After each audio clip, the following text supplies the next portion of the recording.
watching Lookuptv. My name is Louis, and that means it's time for the news.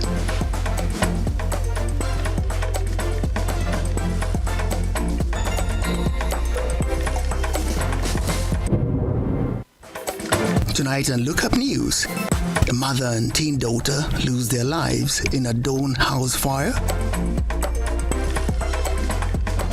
Please borrow and pay, and borrow again and again.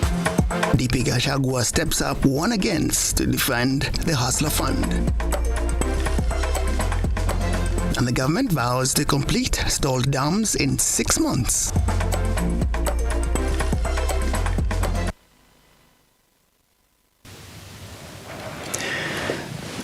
It is a very sad day in Magina village in Larry constituency, Kiambu County, where they woke up to the news of a mother and her daughter being burnt beyond recognition in a fire last night. They died in a fire whose circumstances are yet to be discovered. Esther Njeri and her daughter were burnt beyond recognition when their house caught fire last night. Njeri, who at the time was aged 54, is a mother to 4 children, with her last born, who was 14, also consumed by the raging fire. Kulikuwa usiku wa kitu saa 6:30 na ndio nilisikia duru. Huyu mama akipiga duru, hatimaye akaniita, akaniambia kuna moto kali sana. Na wakati niliamka kwenda kumsaidia, kakuta mlango ya kwanza imefungwa. Nikajaribu kuing'oa lakini sikuweza, juu moto ilikuwa kali sana. Nilipiga nduru mpaka watu wa kijiji wakakuja na tukasaidia na wao, lakini moto ulizidi zaidi. Hata ukiangalia hapa kuna maji hapa, tuliweza kuchota maji mpaka ikaisha kwa bawa, lakini waliishia hapo kwa moto. The incident was confirmed by the area chief Isaac Mushiri Kariuki, who says that the security officers have already launched thorough investigations to establish the main cause of the fire that claimed the 2 lives.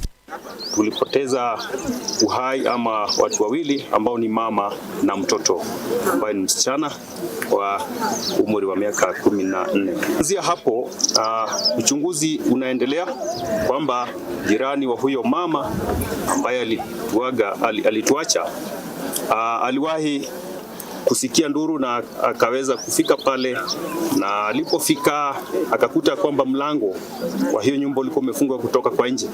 Family members are now calling on the Directorate of Criminal Investigation to dig deep and unravel what caused the fire, as reports suggest that the house could have been set ablaze by unknown people. Tunaona ni mtu alimkudia nje na akachoma nyumba. Sasa tunaomba serikali ichukue hatua. Huyu mtu alifanya hii kitendo, achukuliwe hatua kali.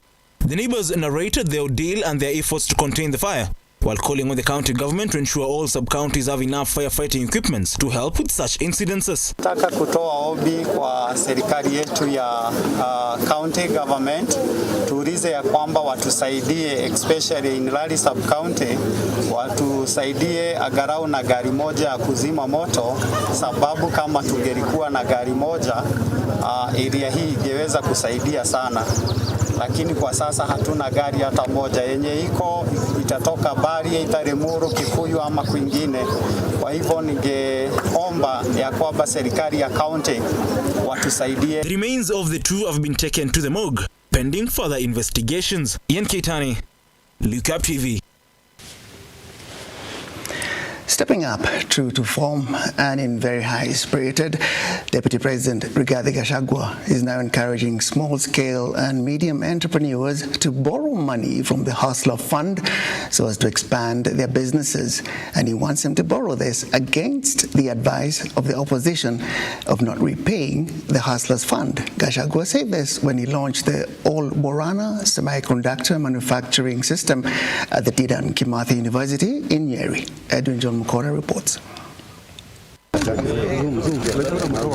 While castigating the opposition for calling on Kenyans not to repay the Hustlers Fund, Deputy President Rigathi Gachagua has said the fund is changing the lives of many Kenyans, saying that repaying the fund is increasing the credit score of the debtors, thus more chances of getting more money. I want to ask our people to ignore the retrogressive call by the Azimio characters not to pay money they have borrowed from the Hustler Fund.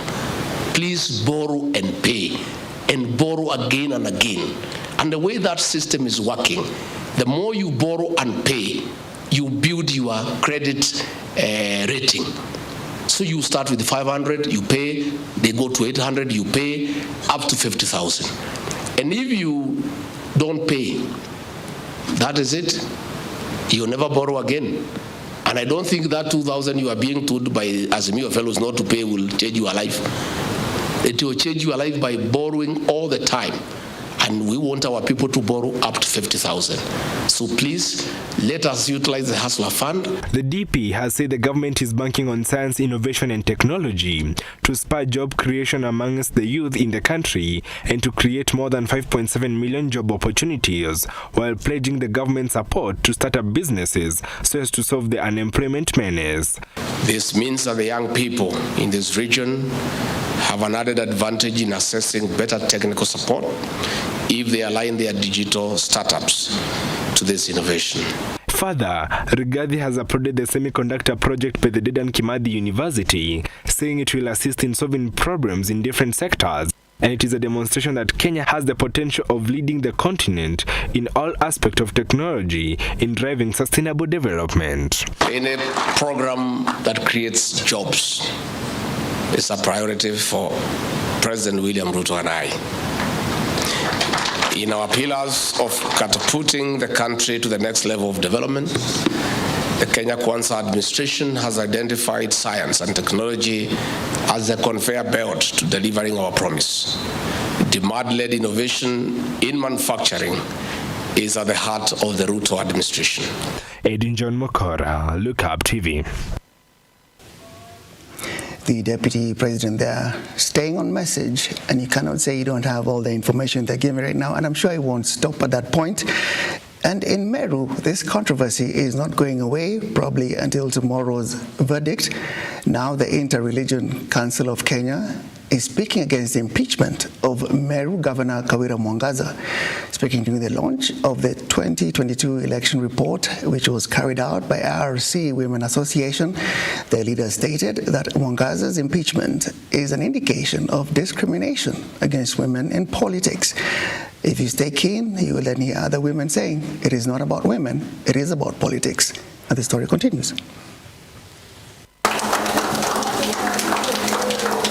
Speaking during the launch of IRS Women's Situation Room report on the August 2022 general election, IRS leaders stated that Mwangaza should have been given a chance to work for Meru residents. Needed more women, and this time we had the largest number of women, including Madam Kawira. We were also hoping that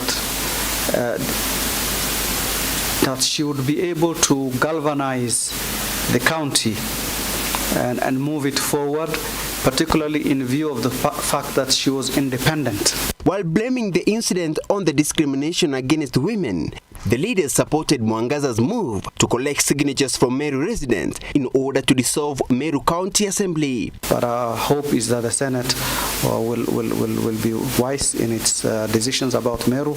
I know the governor also has started an initiative where she's calling on mobilizing for collection of signatures to dissolve the county, meaning everyone in Meru goes back to elections. And that's tragic because Meru has just come out of election. Meru is a populous county, it's a very rich county, it's an important county.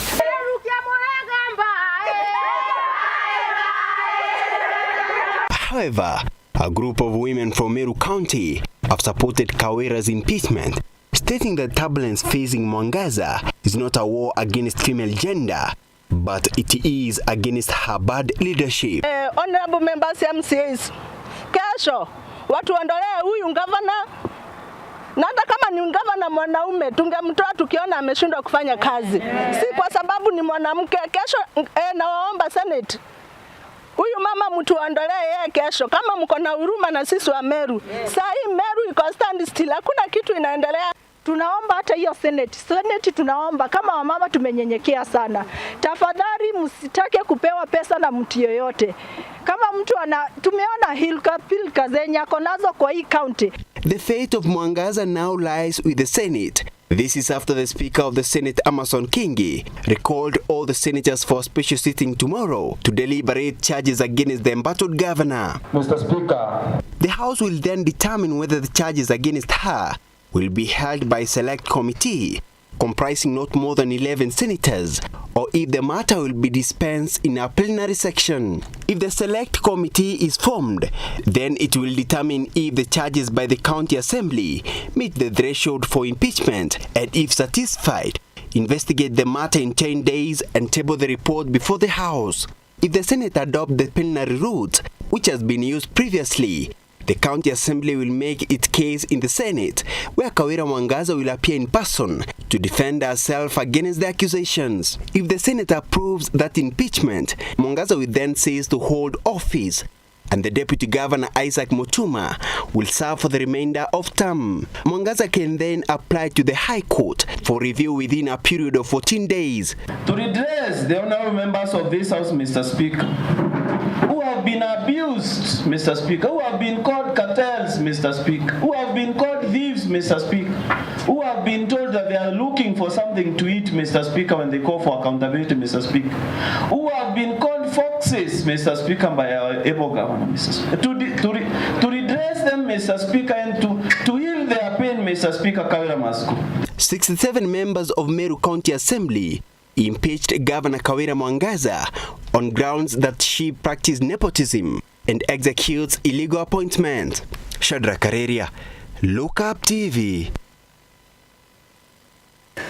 Politics definitely still at campaign mode in Meru, and today the Council of Governors actually put out a statement in support of Governor Kawira, saying what we're hearing is not quite the story and they will stand up for her as a governor who is rightfully in office. On this note, we take a break. We'll come back shortly with more news.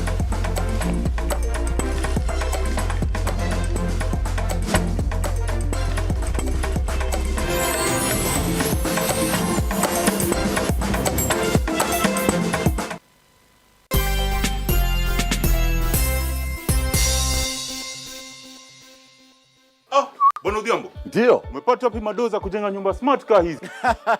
Pesa isikushtue. Nimetumia hii mashini kutoka Makiga Engineering. Ni bei nafuu, inatengeneza blocks 500 kwa siku. Angalia hii nyumba, imenikatia cost ya ujenzi by 50%. 50%? Ndio, 50%. Isitoshe, iko very strong na inadumu. Hata mimi nataka kujenga nyumba kama hii. Nunua hii mashini kutoka Makiga Engineering Company.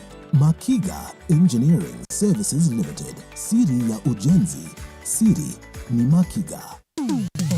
Hapa kazi tu inaendelea kuwasaka na kuwatambua wale ambao wanafanya kazi extraordinary na zile kazi za kujituma. Biashara yote unaambiangwa, as long as you have a plan, you can do it. Our service is about kufurahisha the customer.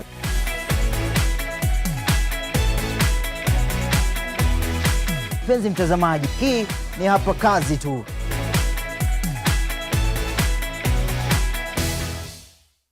Vera Beauty and Fashion College is focused on being the leading technical and vocational training institute in the region.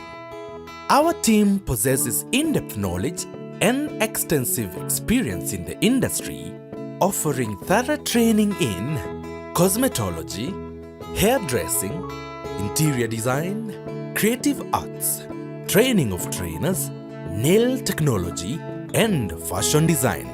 With branches in Nairobi, Thika, Meru, Eldoret, and now in Mombasa, our courses ensure that learners are completely equipped with knowledge, competency, and employability skills. Enroll today to be a part of a center of excellence.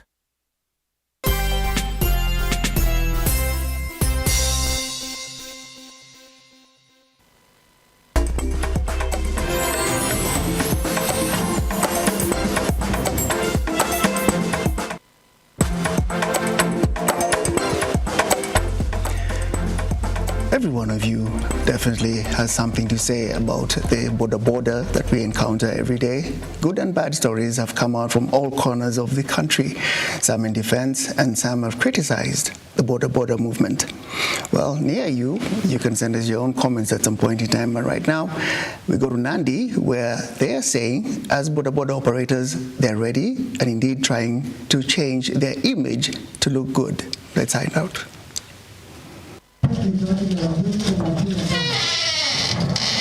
At Kisaget Secondary School in Kapsabet, Nandi County, boda operators cleanse their feet for at least a warm welcoming here.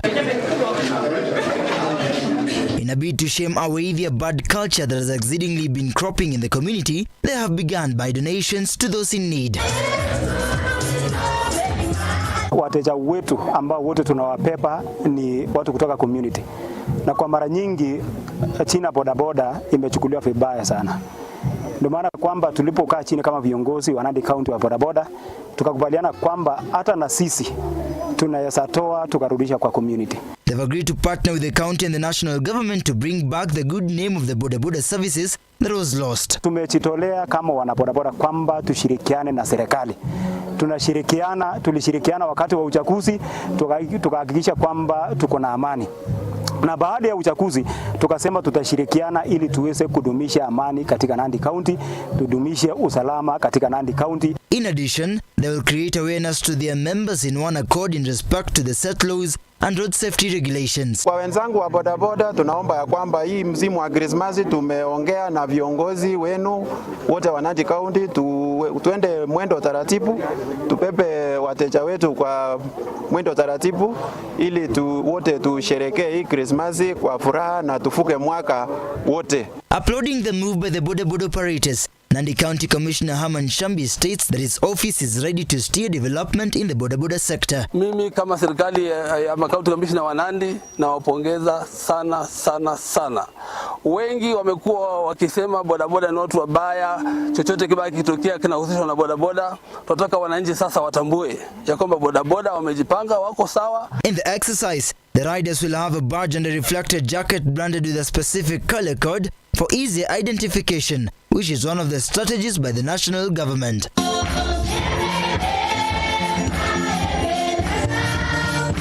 And this change is seen to come to light.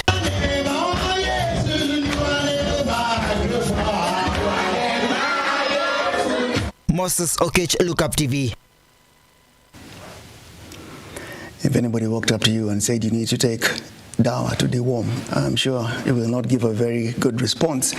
Now, the Ministry of Health, in partnership with AMREF and End Fund in Bungoma County, has decided to roll out a deworming campaign that is said to benefit street families, sex workers, and prisoners, who are amongst millions susceptible to worms in Kenya. They say the best way to find yourself is to lose yourself in the service of others. This has been evidently expressed here by the Ministry of Health, AMREF, and End Fund in giving service to the street families. According to Bungoma County Public Health Officer Moses Ombusi, sex workers, prisoners, and street children have been a forgotten lot. But this time round, the government is leaving no stone unturned. Vile mnaelewa tulianza hii kampeni mwaka jana na hatukukuwa na structures za kuweza kuwapata mzuri street families. Na kwa vile ulimwengu mzima tunaelekea katika harakati ya kuangamiza minyoo, tuliona tukiacha familia zingine nyuma. Hiyo inamaanisha ya kwamba huu ugonjwa wa minyoo ama infection ya minyoo bado itazidi kusambazwa. Na kwa hivyo tuliona iwapo tutawacha familia za street nyuma, then itakuwa vigumu sana kwa serikali kuweza kucontrol ama kuangamiza ugonjwa wa minyoo. Pastor Joseph Mukolo of Restoration of Hope Church says his ministry deals specifically with street children and he encourages them to deworm once in a while because of the environment in which the families live in. So for those kids or boys or people living on the streets that have not, gone through this process today, I will beseech them, I will ask them that they avail themselves next time so that they can receive these drugs that will help them, because it's very important to have such drugs, because being on the streets, you are fond of getting all manner of sicknesses and diseases. Ama kula fruits bila kuosha na uchafu.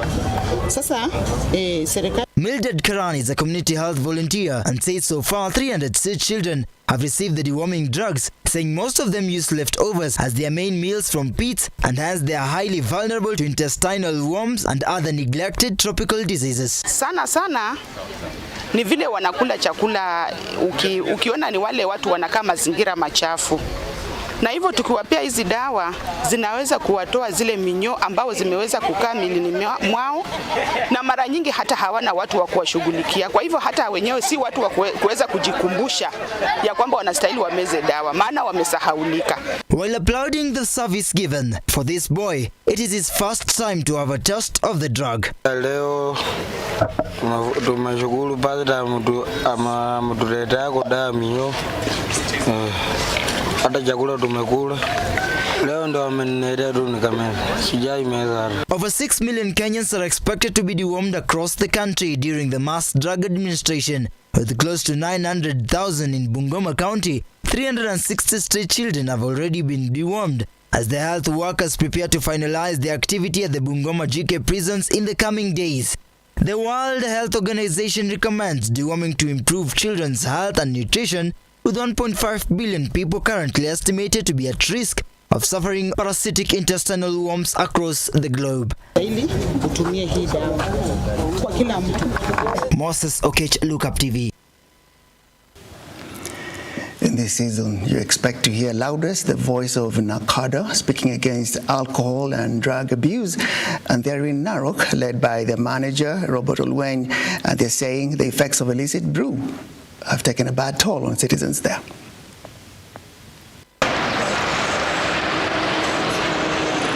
Sasa hawa watu wanachukuaga ethanol. Ethanol unajua ni kemikali. Wanaichanganya na maji, alafu wanaweka ndani ya machupa. Hiyo ethanol sometimes unapata iko na karibu 70 hadi 90 ya pombe. Ile ndio mtu anakunywa hivi, inamchoma kabisa. Ile mbona mnasema ni kumikumi. Mtu anakunywa, anapoteza macho, alafu anasema hata mkazima stima tunaendelea kufanya nini? Kunyonya. Kumbe macho umepoteza. Watu tumepoteza. Illicit brews, hizo ndio tunasema sasa ni illicit brews. Inaitwa the devil spirit. Kill me quick. Rest in peace. Kwa nini unajua?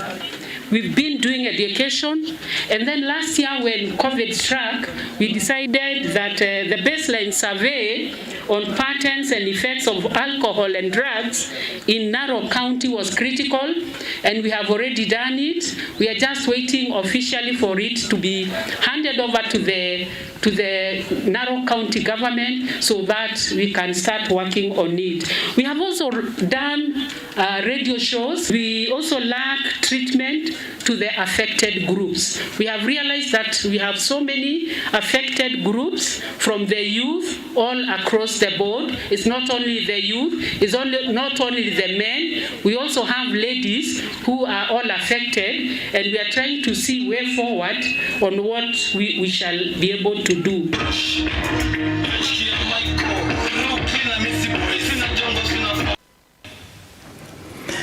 Nakuru County has also seen a back and forth between the new governor and traders and matatu operators. But now she's happy to report a section of matatu operators and traders who had moved to court to protest her decision to allow matatus back into the CBD have actually withdrawn their protest. Mimi naomba msamaha kwa matatu governor na viongozi wote wenye tunafanya nao kwa matatu. Mtu anakosea na huwa anasamehewa. Hakuna mtu akoseagi. Hata kwa Biblia kuna Yesu aliuliza watu aje, nyinyi wewe unachukua mau upige huyu mama, wewe hujai kosa. So hata mimi nasema nisamehewe, na kurudia makosa ndiyo kosa. Mimi nimesema nimejiondoa kwa hiyo kesi na nime withdraw.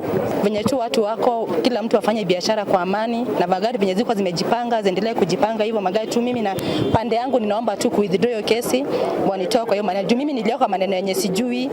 Naomba withdraw hii kesi kwa sababu wakati ilipofika tunaenda huko kwa wakili, hatukuelewa vile tunaenda kufanya huko. Tuliambia tunaenda tu kuongea. After 2 days nikasikia tunaenda kufaili kesi. Tulipochukuliwa majina hatukujua kwamba hiyo majina ni ya kwenda kupinga magari zirudi town.